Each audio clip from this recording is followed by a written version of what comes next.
benedici questo fuoco nella festa di Sant'Antonio Abate, fa divampare nei nostri cuori l'incendio della tua carità, per Cristo nostro Signore. Chi vuole fare più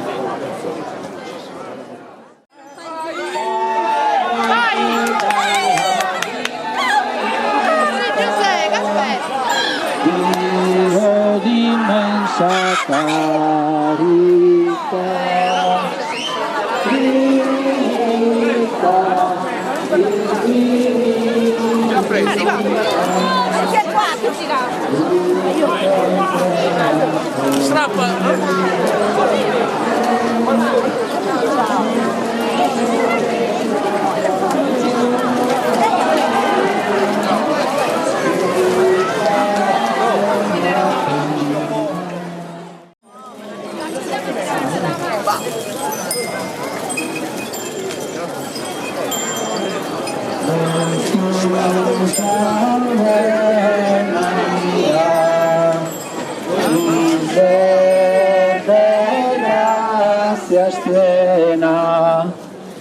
de gracias esa